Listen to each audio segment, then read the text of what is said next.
said that I wanted to do a review on It next, so here it is.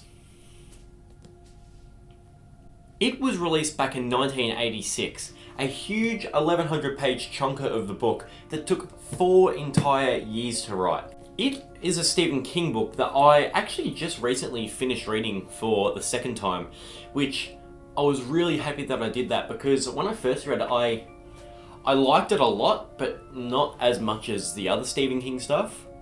So I'm glad I've read it again to pick up some new opinions and views and notice some different things. So I'll delve into my slightly controversial thoughts later, but for now, let's have a look at the length of this book. So I have 2 copies of it, a basic Hodder paperback and a 2019 movie tie-in.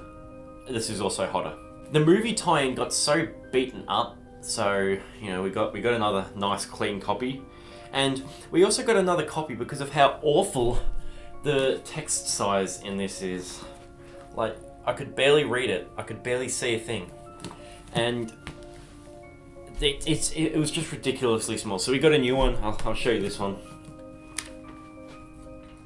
Much better, much better.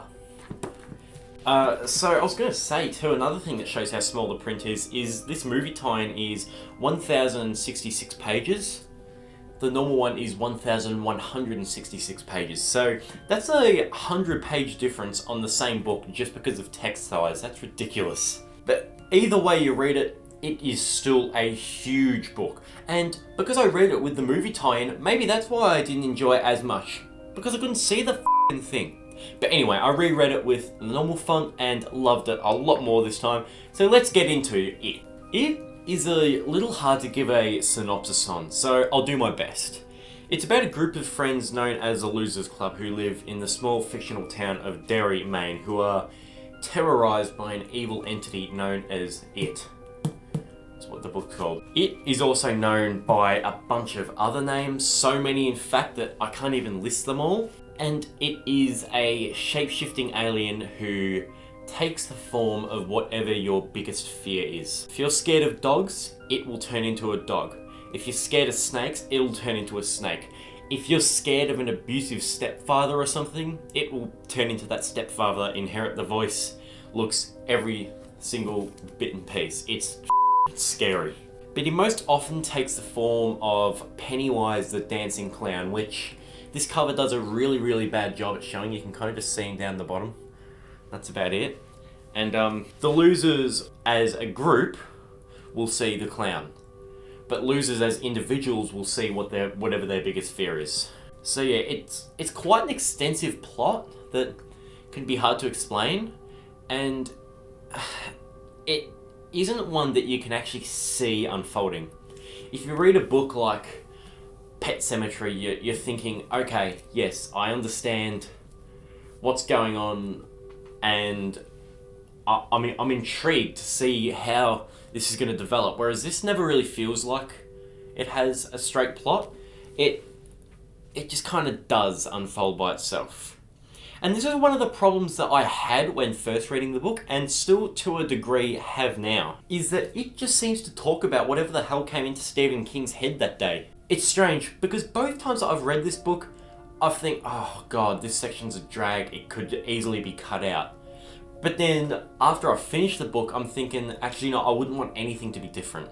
I have a bit of a conflicting opinion between myself. This book sits on some plot points that don't really go anywhere sometimes, and they can be a real pain in the ass to get through.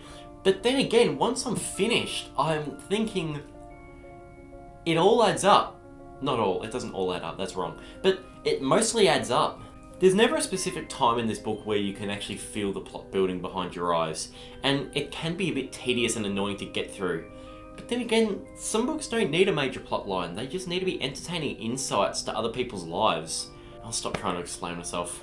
I'll now talk about something that I really, really like about it, and that is actually, funnily enough, one of the things that I just mentioned when on it then. And that is the fact that it almost doesn't have a plot of its own.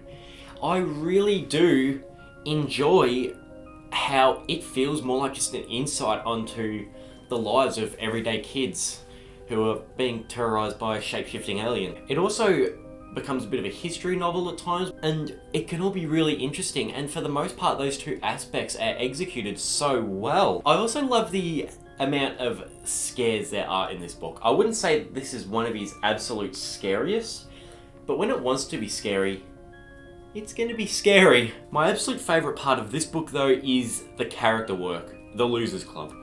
They are very likeable for different reasons. They all have a lot of flaws, so you can really relate to them and feel as though they could be real people, which I really, really like. The way this book makes you feel as though you're a part of the Losers Club while reading it. The fact that you get delved into... The fact that you're basically a character in this book is just magical. The way the book makes you a character is honestly one of life's greatest pleasures, at least for the first 1,000 pages, wink. I'd like to say that this is a good book to reread too.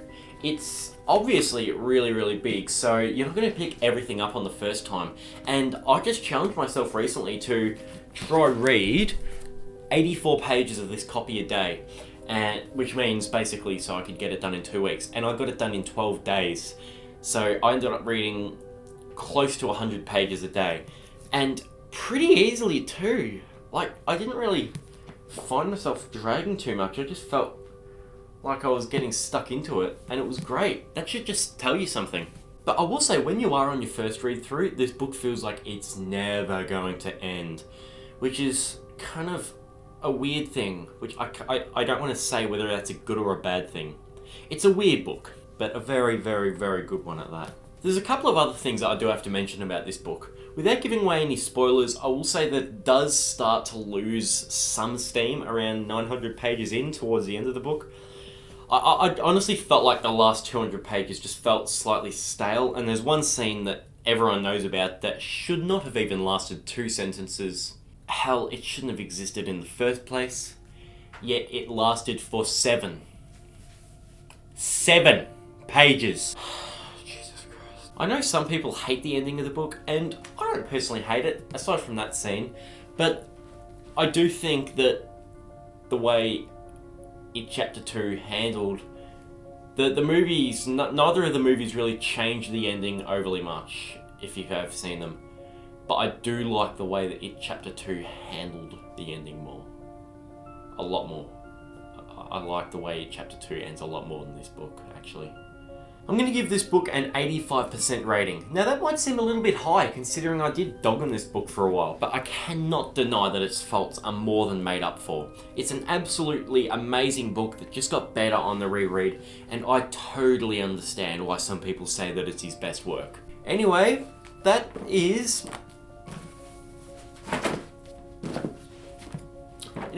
all I have for you.